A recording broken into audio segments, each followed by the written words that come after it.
When you think of King Arthur, you probably think of magical swords, wizards, and knights in shining but historically inaccurate armor. The 2004 film King Arthur, starring Clive Owen, presents quite a different picture. This is one of the few films about the legendary British hero that attempts to be historically accurate. Rather than portraying Arthur as a medieval king engaging on a quest for the Holy Grail or fighting sorcery, it presents him as a Roman officer leading Sarmatian cavalry, or knights, at the time of the Roman withdrawal from Britain. This is a far more realistic setting than we usually find in films that adapt Arthurian legend. But, despite how accurate the film attempts to appear, how accurate is it really? In this video, we will examine just that by going over the 2004 film King Arthur and breaking down the real history or historical theories that it references, as well as what it gets wrong. Let history remember that as free men, we chose to make it so. But before we do, if you'd like to see more content like this, be sure to subscribe to the channel, give the video a like, and hit the notification bell. Just a warning, there will be spoilers for the film in this video, and in the interest of time, we will not be covering inaccuracies in the costumes, props, or set design. Instead, we'll focus on the historical events or historical figures referenced in this film. With that said, let's get started. In the opening of the film, text appears on screen to let the audience know that historians believe that the tales of King Arthur and his knights were based on real people. This is rather misleading. It is true that there are some historians who believe in a historical Arthur, quite a few actually, but the wording on screen gives the impression that this is a general consensus, which isn't true. There isn't really a consensus on the historicity of Arthur, and there are probably just as many historians who believe that Arthur was entirely fictional or folkloric, as there are historians who believe he was historical. As the film establishes the background for the main plot, we are told that the Sarmatians were defeated by Rome and forced to serve as cavalry in Roman Britain, among other locations. This is something that the film gets right, but there is an issue. The exposition here tells us that this happened after 300 AD. In reality, it happened at the end of the First Marcomannic War, in 175 AD. This is when Emperor Marcus Aurelius stationed 5,500 Sarmatians in Britain. It's not exactly clear why the film gets this detail wrong, although it is perhaps to make these events seem more recent within the film's timeline. As the film goes on, however, we are presented with many more chronological issues that make it difficult to work out exactly when in history the film is supposed to be set. Looking at all the chronological information together, it seems to be a collection of historical events and figures taken from the rather wide span of the 2nd to 6th centuries, all blended together into a very loose historical setting that never actually existed. During the film's prologue, we see on screen the setting of 452 AD, while the rest of the film is said to take place 15 years after this, in what would be 467 AD. But is it possible a historic Arthur could have lived during this period? Well, there are a wide range of estimates for Arthur's lifetime. He is often linked with the late 5th or early 6th centuries, usually within a decade or so on either side of the year 500. 467 AD is a bit early for this time frame, but just about fits some theories regarding the historical Arthur's life, such as Geoffrey Ash's theory that identifies Arthur as the British military leader Riothamus, a historical figure who was active around the year 470 AD. The film, however, doesn't appear to take much inspiration from this theory, if any, so the reason they chose the date of 467 AD is unclear. One of the characters in the film, Lancelot, tells us that Hadrian's Wall was built 3 centuries earlier, and since Hadrian's Wall was completed in 122 AD, that would place the setting of the film at roughly 422 AD, but perhaps Lancelot was approximating the date somewhat. It was actually closer to 3.5 centuries earlier. 15 years after the opening sequence, the young Sarmatians we met are now hardened knights in the Roman province of Britannia. They are led by the half-British Roman officer Artorius Castus, who is also known by the Welsh version of his name, Arthur. Artorius, or Arthur. The name Artorius Castus is adapted from a true historical figure, a Roman military commander named Lucius Artorius Castus, who served in Britain in the late 2nd century. A theory that was originally proposed by medievalist Kent Malone identified this Roman commander as a possible inspiration for the legendary King Arthur. A number of other scholars added to this by suggesting that Sarmatian cavalry served under Artorius Castus in Britain, and these equites, or knights, were the inspiration for King Arthur's legendary Knights of the Round Table.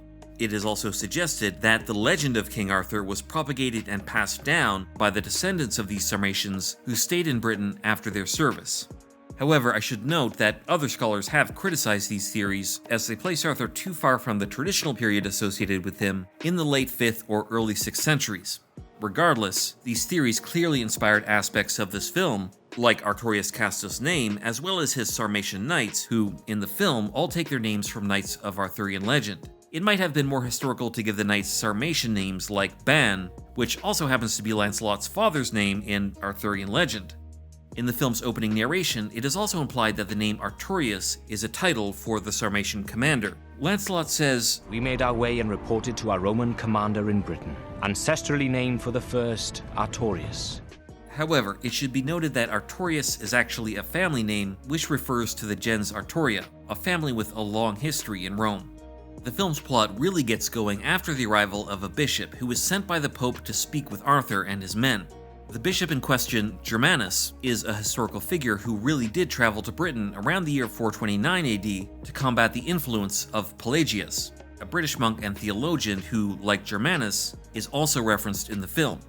We learn that Arthur is a follower of Pelagianism, a theology that stresses free will, in the moral sense, not so much politically as Arthur seems to think. Arthur later learns that Pelagius was killed 1 year earlier. They killed Pelagius. A year passed. But in reality, Pelagius was expelled to Egypt in 431 AD, and the exact date of his death is not known. Needless to say, neither the historical Germanus or Pelagius fit the film setting of 467 AD. When Arthur's knights meet Germanus, they believe their 15-year service to Rome is completed, and are surprised to learn Germanus has one final mission for them. In reality, the Sarmatian service to Rome should have been 25 years, as they were non-citizen auxiliaries. Perhaps the Roman soldier who told them 15 years at the beginning of the film was just punking them. How long shall we be gone? 15 years. Germanus also casually mentions that Rome has finally decided to withdraw its forces from Britain. But when exactly did the Romans actually leave their northernmost province, Britannia? Historically, this occurred around the year 410 AD, which again is pretty far from the film setting of 467 AD. Not only does the film place the end of Roman rule in Britain at the wrong date, but the scenes between Germanus and Arthur make it clear that Rome is planning a formal withdrawal from Britain. Historically, however, there is no evidence that Rome ever planned to fully withdraw from Britain. What actually happened was that most of the Roman troops in Britain were sent to the continent during the usurpation of Constantine III at the beginning of the 5th century. In 409 AD, the native Britons expelled the remaining Roman administration, and then when Emperor Honorius rejected Britain's appeal for aid in 410, at least according to the Greek historian Zosimus, that was the final nail in the coffin of Roman Britain. It was not a formal withdrawal as the film presents things. Additionally, during Germanus' conversation with Arthur, he refers to the Pope's influence, saying, Rome and the Holy Father have decided to remove ourselves from indefensible outposts, such as Britain. In the 5th century, the Pope was simply a prominent bishop rather than a larger-than-life figure with power over political and military issues. The Pope's role would only resemble this centuries after Arthur's time, and likewise, Arthur's reference to papal armies is inaccurate for the period. The bulk of the film's plot concerns Arthur and his knights' final mission, to recover a Roman family living north of Hadrian's Wall and return them to Roman Britain. The specific reason they are assigned to recover this family is because the son, Alecto, is the Pope's favorite godchild and pupil. We can surmise the mission is all about Alecto by the fact that Arthur gives little to no regard for his father's safety. It is also interesting to note that the family's surname, Honorius, is the same as the emperor who supposedly refused aid to Britain. While at this house north of the wall, Arthur and his knights rescue a number of native Britons who have been imprisoned by the family, including Guinevere. Of course, in Arthurian legend, Guinevere is Arthur's queen, and in most sources, the daughter of King Leodegrance. In this film, however, she is the daughter of Merlin.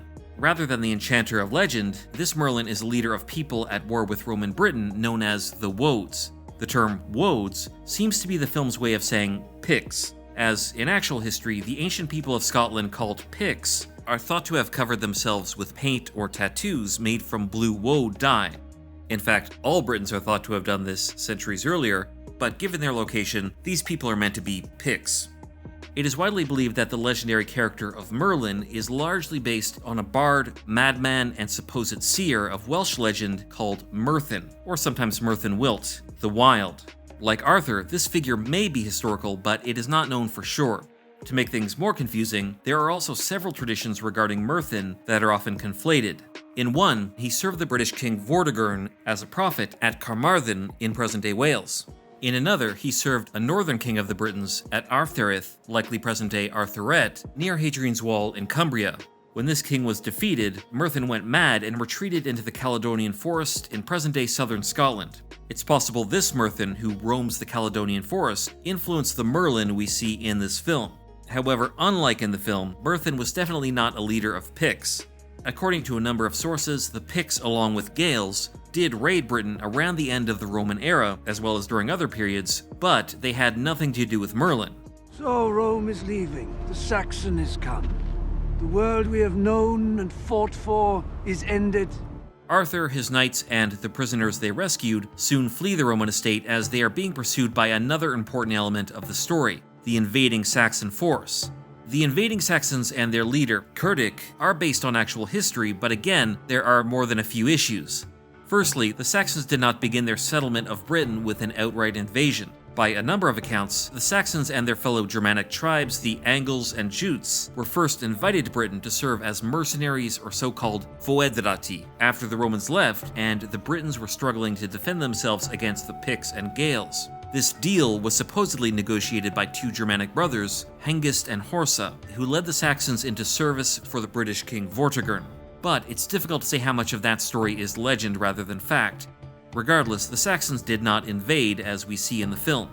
Secondly, the geography of the Saxon invasion we see on screen is wrong. It is widely accepted that the Saxons first settled in the southeast of the country. That appears to be the land they were granted after arriving in Britain. Some Saxon groups may well have sailed over to other parts of the eastern or southern coasts of Britain during this period, but it was still principally a matter of the Saxons spreading out from the southeast corner of Britain rather than campaigning down from north of Hadrian's Wall like the film would have us believe. Interestingly, the Historia Brittonum does describe a Saxon campaign into Scotland, but clear archaeological evidence of this has not yet been found, and in any case, the text places this long after the start of the Saxon settlement of Britain. A third issue concerning the Saxon conquest in the film is a matter of chronology. Yes, the type of mistake we have now come to expect from this film. The film has the Saxons arrive in Britain just as the Romans are leaving. However, from the monk Gildas near contemporary record, we know that there was a gap between the Romans leaving and the Saxons arriving. Years at the very least, but probably a decade or more. The traditional date of the arrival of the Saxons is 447 AD. However, evidence from the contemporary Gallic Chronicle of 452 shows that the Saxons already controlled a large part of Britain by 441. This indicates that the Historia Brittonum's date of 428 for the Saxon arrival is probably more correct. But regardless, this is long after the Roman departure in 410, as well as long before the setting of this film. There were likely still groups of Saxons arriving at the film's date of 467 AD, but they were far from the first to arrive. Perhaps the most controversial aspect of the Saxons' depiction in this film is the implication that they were villainous conquerors or destroyers. As I mentioned earlier, the Saxons didn't really invade Britain, but they are thought to have eventually risen up against their former employers and conquered the land for themselves. I should note, however, that some modern scholars are now beginning to question or refute the traditional view of the so-called Saxon Conquest, although there is still debate on the matter.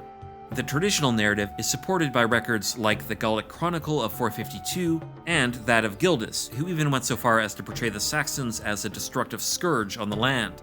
However, these texts should not be taken at face value, especially considering that modern archaeology does not support this characterization. The Saxon leader in the film, Cerdic, who we will touch on later, prevents one of his men from raping a British woman. He scorns the idea of intermarriage with the natives, referring to the potential offspring as half-people. Throughout the rest of the film, he's also shown as destroying everything in his path. Burn every village, kill everybody. Never leave behind you a man, woman, or child who can ever carry a sword. Settlements are set ablaze, women and children are killed along with the men. The evidence, however, does not support this harsh characterization of the Anglo-Saxons. Genetic research has revealed that the Saxons did extensively intermarry with the native Britons. It's not clear quite how much this happened, but the most recent studies show that somewhere between 2/3 and half of the population of England came from the native Britons. Archaeological evidence also shows that there wasn't a mass destruction across all of Britain during the Anglo-Saxon settlement. This doesn't mean that there wasn't any conquest or warring at all, contrary to what is sometimes claimed, but it does mean that the picture presented in the film of the Saxons as outright destroyers is definitely wrong. The battle that makes up the climax of the film is meant to depict the Battle of Mount Badon, at least according to the film's post-battle narration. This is a very likely historic battle, but again, there are a few chronological problems with this depiction. In reality, the Annales Cambriae places Badon at 516 AD.